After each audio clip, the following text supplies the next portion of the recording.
In my first video, I tried to prove the idea that Kirby, as a franchise, was flawless by the virtue of being a perfect video game archetype. I realize now that this was a stupid thing to do. There's no way that you could ever prove this idea. The argument itself is biased. You would need to completely redefine what constitutes a flaw and how it would be excused because of some ethereal idea of what an archetype is. This is complete hearsay, an arbitrary, sensationalized excuse for a purpose, and if I could go back and change it, I absolutely wouldn't. You want to know why? Because all of you have taught me so much about the series, its history, its underlying story, and most importantly, that Kirby being pink is not a flaw.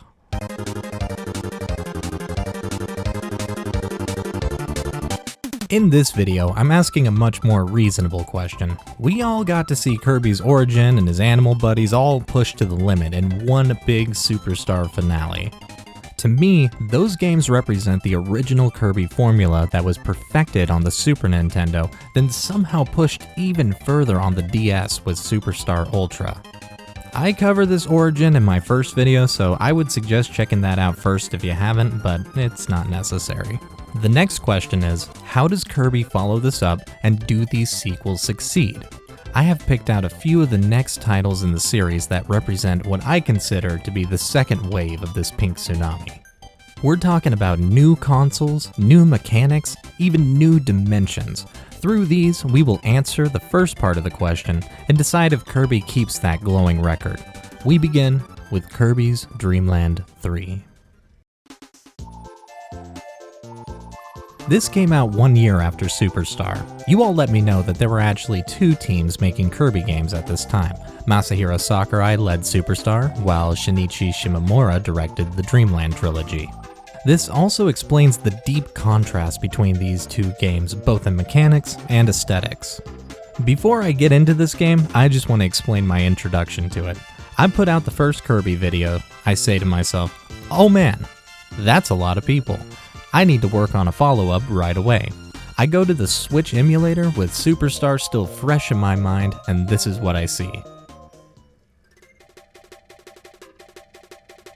I'll tell you what, I was not expecting this drastic of a change, but outside of looking at it, I had a much bigger problem.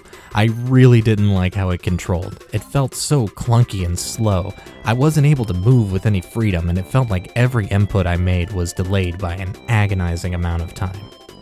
This is when I panicked. How am I going to talk about Kirby when the very first game I jump back into feels like I've submerged my hands in honey?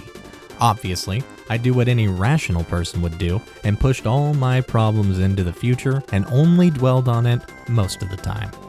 Luckily, the solution to this issue was twofold. This game was developed by a different team, and I realized it needed to be considered on its own merit, not how it compares to Superstar. I also found a new version of the game that smoothed out the controls and helped clean up the visuals. I know this is all beside the point, but I think it's important to know that if a game doesn't flow right on Switch emulation, there's a good chance it isn't the game's fault. So, did this fix all the control issues and make it a perfect game? No, but it does tie into what I find to be the most interesting aspect of what will tie these games together in my little split theory. Trust me, we will get to that soon. It hits us with that slick slideshow, and off the bat, I fell in love with this art style. It still impresses me that they could take the Super Nintendo and pull off an aesthetic that looks more like paint than pixels. I'm looking at you, Yoshi's Island. They pull off this relaxed, crayon-drawn atmosphere that immediately defines itself from the other games. It was actually shocking transitioning from Superstar to this because the direction was so different, but still captured that Kirby charm. And the soundtrack might just be my favorite of them all. There's such a distinct dreamy feel that complements the more methodical pacing of this game. Whenever you're listening to one of those No Thoughts Head Empty compilation and a Kirby song pops up, it's probably from this game. This is all presented in a manner that demands a calmer approach like we've seen in earlier titles, but now the camera doesn't get in your way. You always have plenty of room to read your surroundings and, more importantly, decide on the best path forward. This is difficult for me personally because I usually play my Kirby games by blasting forward as fast as I can, and this game will generally punish that. I don't mind this because this game can actually get down to the wire where your lives matter, but a game over isn't overly punishing. One of those perfectly balanced life systems that we don't really see anymore. But who cares about game mechanics when we have animal buddies again? I mean, the title card itself shows off all the friends we've made, both new and old, and the very first cutscene is me walking up to Rick. This is it. I finally get to, hey, who's this? Hey, I'm sorry, Rick, I'm gonna call you later. Like Dreamland 2, traveling with a buddy will change how your ability works as well as changing your mode of movement. These are so creative and lead to a few excellent combinations. The cat's name is Nago, and he is absolutely excellent. If you use the lightning power, he rubs you until you become an unstoppable ball of static electricity. Combine this with his triple jump and you are free to schmoove, my guy. All these options present an otherwise unseen strategy to your gameplay. Like here, I have the boomerang and Nago shoots up at this impossible angle, so I gotta go with Choo Choo the octopus because that attack is much easier to use in these tight corridors. You have to choose wisely because they will look absolutely heartbroken if they aren't chosen. Why would you do that to me, Shinichi? This also plays into the multiplayer for this game with the addition of GUI. Now, I'll be honest, I only discovered this when I would button mash and I never understood what the deal was, just running around and taking things. It took me a long time to figure out how to make the blue glob go away, and I still have no idea what they want. You'll learn that each level has an objective outside of the usual run right until victorious. They never directly say what that objective is, only hinting with the level select picture and a jingle whenever you're close to what you need to do. Most of the time, this is just a simple task that you won't know about until you reach the end. If it's a flower, you should probably not step on the flowers. If it's a girl hamster, you probably need Rick. Sometimes this will be a direct minigame, like Guess the Gordo or Where's the Snake? Every one of these must be finished to get to the true ending, and it gives this game a lot of mileage. One of the objectives is to find all the pieces to rob the robot to return to Professor Hector, and there's also my favorite cameo with defeating all these Metroids to impress Samus. I didn't do it, I'm sorry. This is also the first time that we see Adeline with the hardest boss fight. Yeah, worse than Zero. You can quote me on that one. Each world captures its own feel in that typical Kirby fashion. Grass, water, rock, cloud, and ice with a boss to cap off every adventure. I feel like more effort went into the backgrounds of these levels, and it helps give each world a distinct feel. The hand-drawn style helps make everything work together with that classic Nintendo steez, while still getting a taste of that weird HAL aesthetic from time to time. One of my favorite sections was here near the end of World 5 in the Iceberg Fortress. I came into this level on my last leg with no lives to spare. I had a strong urge to SD so I could at least come back with a full health bar, but hey, I'm not that kind of guy! This was also one of the rare times that I had Kine as my animal buddy, and I was really digging the whole impenetrable beam shot. Over the course of this gauntlet, I slowly started to pick up lives and health. Never enough to feel safe, but just confident enough that I was able to finish strong. While this challenge was more or less self-imposed, I still think about that as my favorite part of this game. Every room was a brand new experience that worked perfectly with the design of this title. This all leads to a fake-out ending with King Dedede sporting a tummy goblin. They always treat my guys so terribly. Credits flow with an enemy roll call while still hinting at the true ending ahead. Now, I'm just saying, I really wanted to front load my discussion of this game with what I like about it because, unfortunately, I had my fair share of issues as well. But before I get into that, I do want to say that it's still a great game, and for a casual playthrough, I think it all works perfectly fine, even though I can't help but feel that this is the weakest Kirby game I've played up until this point. While this may be the best game to look at, it still has these sticky control issues that stand out compared to the buttery smooth feel of the games we've played before. Average really sticks out in a forest of perfection, and this game sits on some mighty giant shoulders. With the right combination of friend and power-up, you can get to a fun moving speed, but most of the time you're tied to these really slow slogging sections that just bum me out. If you don't have Kine and you're in the water, you're about to eat it for the next few minutes, and when you're with Ku, the vertical controls can get super annoying. You end up taking all these hits that don't feel like your fault. Remember that great experience with the Ice Fortress? Well, right after that you immediately do another gauntlet, but this time it's just climbing a tower. One room you fight a boss, next room you get a health pickup, over and over and over. It really took the heat out of this final section and made the subsequent fight against D feel as arbitrary as this boss rush to penguin combo has been to this point. All of this is just minor issues if you're just running through the first time, but when you tread back to try to get all these objectives done, the charm wears off pretty quick and you're left trying to figure out these cryptic puzzles like a deflated jellyfish. Consider this part here as an example of the design falling through. There's no way to know which cannon will actually go forward or just make you backtrack through a room with no threats. I don't know why these sections keep popping up, but when I got to the end and realized I didn't fulfill the secondary objective, I was dreading the idea of playing it again. I can see a situation where this amount of backtracking would be a good thing. If this was a game you got brand new, you wouldn't want to be in a situation where you beat it the same day you got it. I also understand that with games like Kirby and Crash Bandicoot that the full game experience is tied to the idea that you would 100% complete it, and so they designed it around that. I just find that in this situation where you're spending a lot of time in places you've already experienced, the little issues with control and enemy placement really start to take their toll. I'll be honest, I've only completely beat a handful of games, and that generally comes from how much I enjoy it intrinsically. It's not that I care about the reward at the end, it's because simply playing the game is inherently fun. But even with that being said, I still appreciate that the true payoff is saved for those willing to put the time in. The battle against Zero is weird and tough. They transform from the simple black orb that we've seen so far into this absolute nightmare ball. And if that wasn't bad enough, you then have to fight its bleeding eyeball as it circles around. Hey, yeah, what's going on right now? When you think about Kirby, does any of this come to mind? Is this just the big, terrifying secret that die-hard Kirby fans are keeping from us? It's like the underbelly of the series is written by a ghost that haunts the HAL laboratory. We finish up for real and get that real credit closure. This leads into what defines this next era of Kirby games. Imagine after Dreamland 3, there was a split down the middle of this franchise. On one half we have Superstar with its fast and frenetic gameplay, and on the other we have Dreamland 3 with its more conceptual design. The next few games that we're about to get into represent this division and pave a path for what a Kirby sequel is, starting with the true realization of Dreamland 3 in its most beautiful form. My friends, welcome to the third dimension.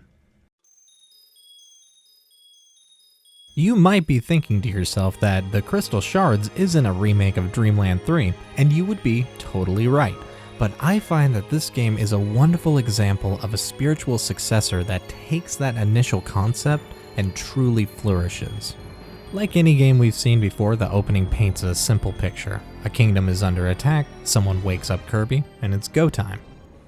While we may be living in a polygonal world, we are still playing a true-to-form 2D platformer, which is still a perfectly apt setting for the little dude. The largest change to the formula is in the power-ups themselves. We now have the ability to combine any ability we find to make our fresh approach. You can double up on the same ability to make it incredibly powerful, or experiment with different combinations until you find something that works for you.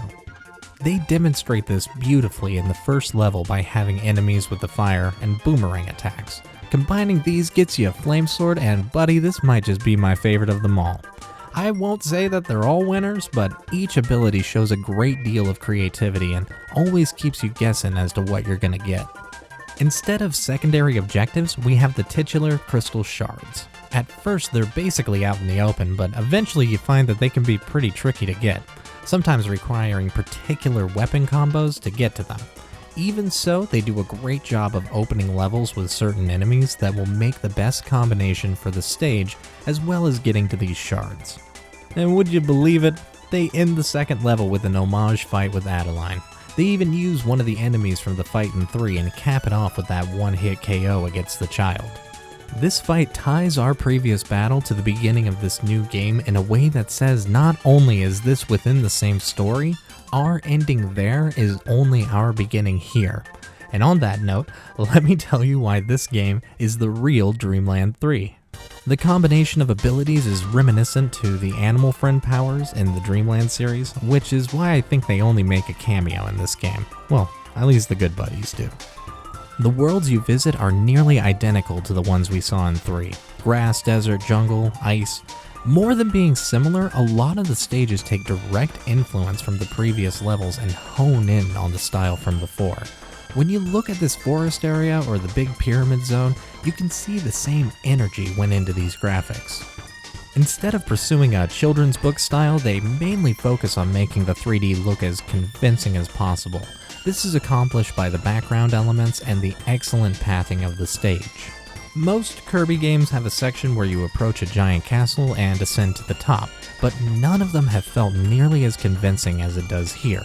The way your path curves to show off the structure in the background, only to lead to its entrance, is executed without flaw. When you're in this building, you really get a sense of how massive it all is as it culminates into this large rotating room. In these sections, you see the same slower pacing from before, but this time there's a good reason for the approach. Everything is built around this three-dimensional world, and they want you to feel like you're actually traveling through it. As you can guess, I find that they pulled this off beautifully. And even though I consider this a full upgrade to Dreamland 3, I don't think it should fully replace it. I think there's room for both as they strive for two separate feelings. It's more like the last few episodes of Neon Genesis Evangelion compared to the movie. Yes, I did just compare Kirby to Evangelion. You would be surprised how much they share in common.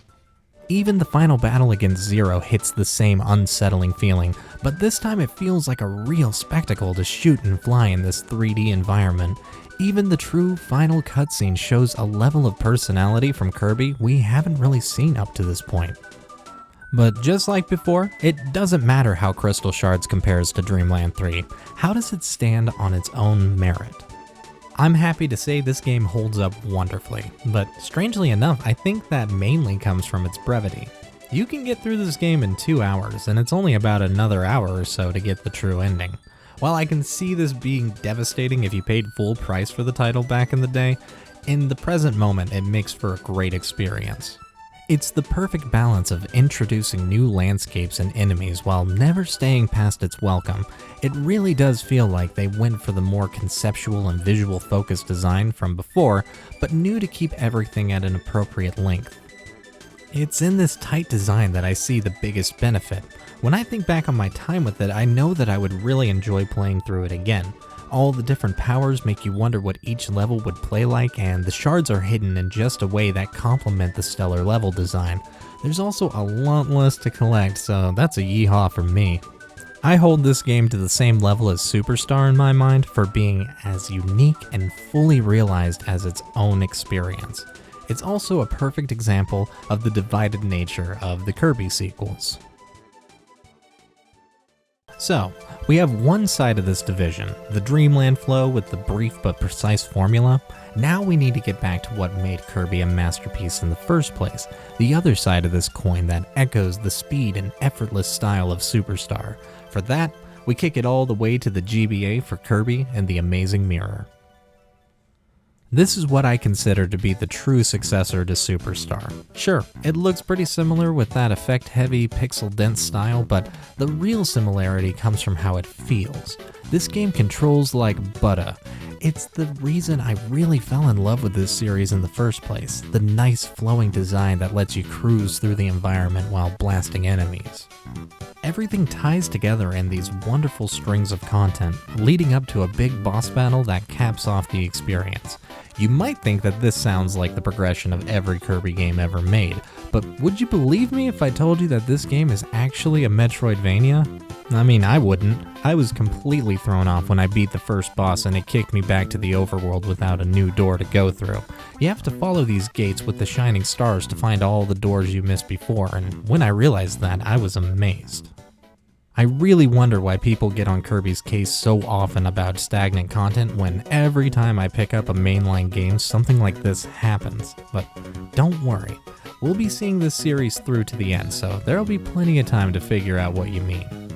Another huge twist to the formula is our actual character. In the opening exposition, there's a good Meta Knight and a bad one, and the bad one splits Kirby into Technicolor quadruplets and seals the good Meta Knight in the mirror and breaks the mirror. I can't tell if this is a complex, simple story or just simply complex. After this, you can call on the squad and they'll come to your aid. They can drop 1-ups, healing items, and they usually all rock different power-ups in case that's what's halting your progress. At first, I just kind of ignored their existence and went on my way, but I soon realized how helpful they can be in both boss fights and subtly leading you to the next place you should go.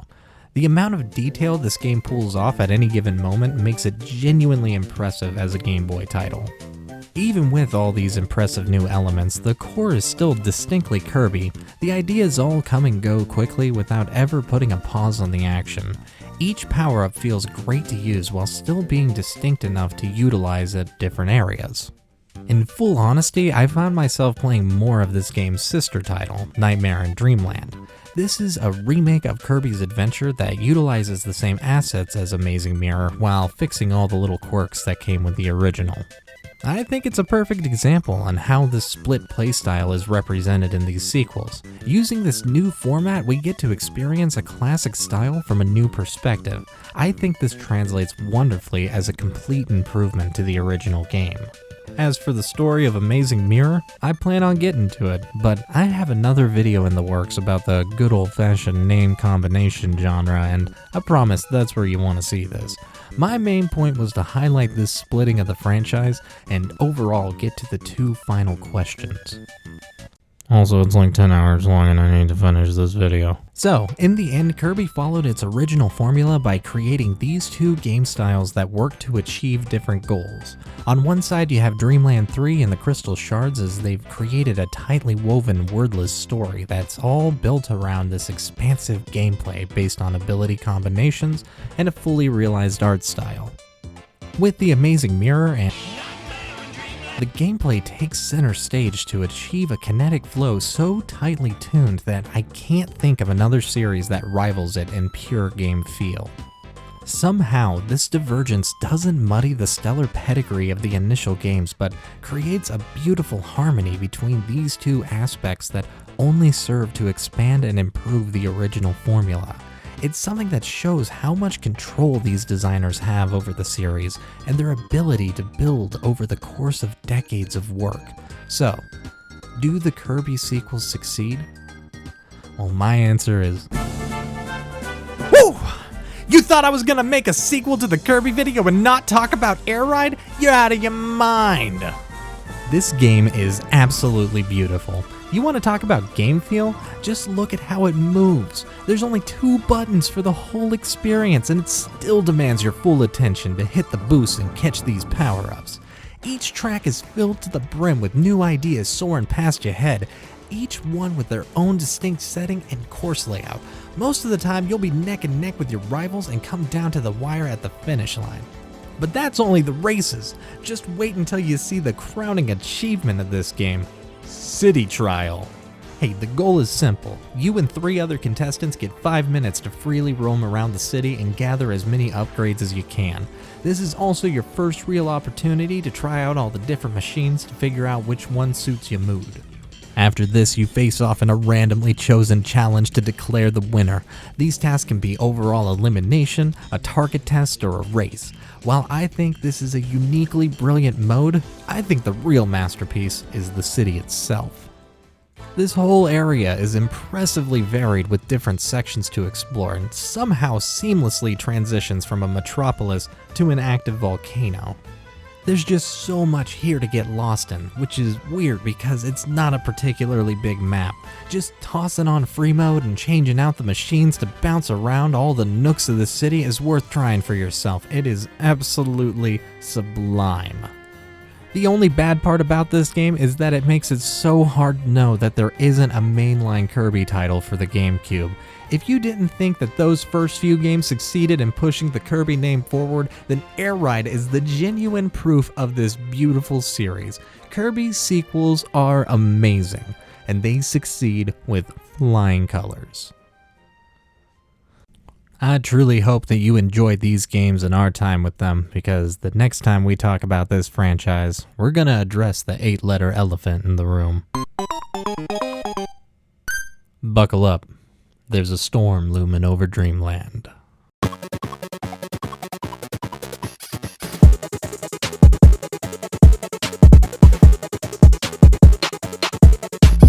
Hey, special shoutouts to the Patreon donors Happy, Josh Holtz, and Tyler. Your support means more to me than you could ever know.